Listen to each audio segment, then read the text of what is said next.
Dans ce grand 3, nous allons étudier les effets de la démographie sur l'épargne. L'épargne désigne la fraction du revenu disponible qui n'est pas affectée à la consommation. Au niveau d'un pays, au niveau macroéconomique donc, l'effort d'épargne se mesure par le taux d'épargne. C'est le rapport entre l'épargne et le revenu national disponible brut en pourcentage.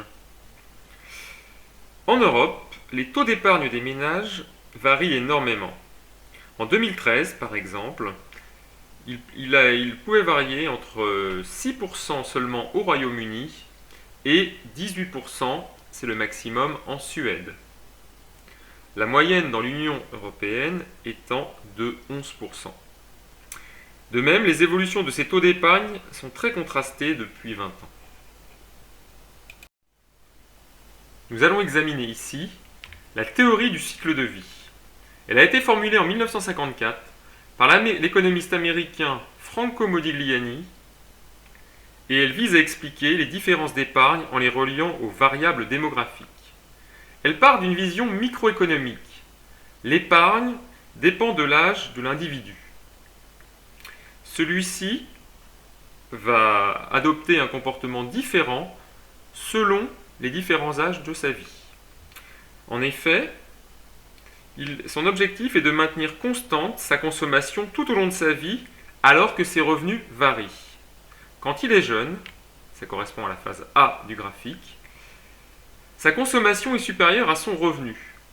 Donc, il emprunte et s'endette.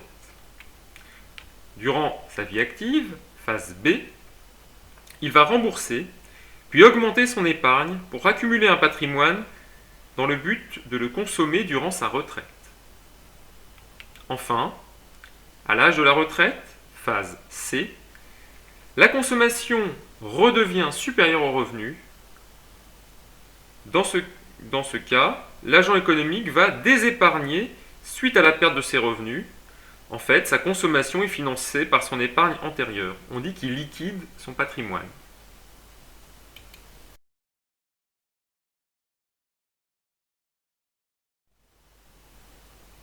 La théorie du cycle de vie part d'une vision microéconomique, mais peut également s'envisager au niveau macroéconomique, c'est-à-dire le niveau d'un pays. À ce niveau, le taux d'épargne dépend de la structure démographique du pays. On peut alors envisager deux scénarios. Le premier est le cas d'une population relativement jeune. Dans ce cas, la population active est relativement nombreuse par rapport à la population inactive. Si l'on suit la théorie de Modigliani, cet état de fait favorise l'épargne et donc le taux d'épargne de cette nation serait élevé, ce qui permettrait de financer l'investissement et donc d'avoir une forte croissance. Rappelons que l'investissement est un des moteurs de la croissance, c'est la demande qui émane des entreprises. Inversement, dans le cas d'une population vieillissante, à l'image de ce qui se passe dans nos pays européens depuis quelques années, la population inactive serait relativement nombreuse par rapport à la population active. Toujours, si l'on suit cette théorie, le taux d'épargne serait donc plus faible, ce qui occasionnerait des difficultés de financement de l'investissement, qui seraient moins dynamiques ou peu dynamiques, et donc la croissance serait également plus faible. Rappelons que ce n'est qu'une théorie et qu'elle peut être démentie par les faits.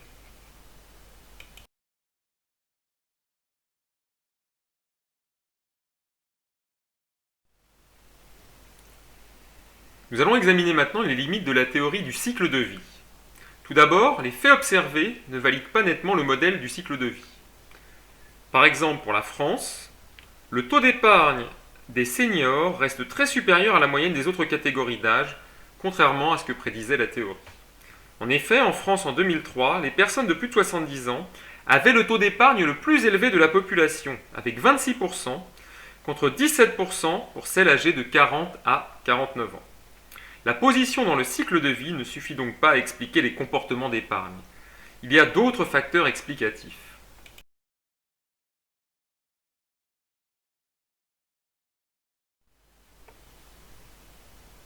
La théorie du cycle de vie bute sur le problème suivant. Pourquoi les retraités épargnent-ils? En effet, si l'on suit la théorie, ils devraient désépargner, sachant qu'ils n'ont plus que quelques années à vivre. On peut donner trois types d'explications au fait que les retraités continuent à épargner. La première, c'est la solidité plus ou moins forte du régime de retraite. En effet, si les retraités anticipent de futurs problèmes de financement et des retraites moins élevées dans un futur proche, ils accroîtront leurs efforts d'épargne en achetant des produits financiers s'ils le peuvent. Ils peuvent aussi épargner pour faire face à des dépenses futures de dépendance mal couvertes par la protection sociale. Le motif de leur épargne est alors la précaution. On parle d'une épargne de précaution. Ce raisonnement est également valable pour les actifs qui sont des futurs retraités. Autre explication, la volonté de transmettre un patrimoine à ses descendants. Elle encourage les seniors à épargner pour aider les générations suivantes qui bénéficient souvent de conditions économiques moins favorables. En effet, elles peuvent connaître le chômage, la précarité, une stagnation des revenus ou d'autres problèmes économiques. Enfin, la vigueur de la croissance, plus ou moins forte, incite à l'optimisme, dans le cas d'une croissance forte, donc favorise l'épargne, du fait de l'espoir de revenus futurs plus élevés, ou au contraire au pessimisme dans le cas inverse.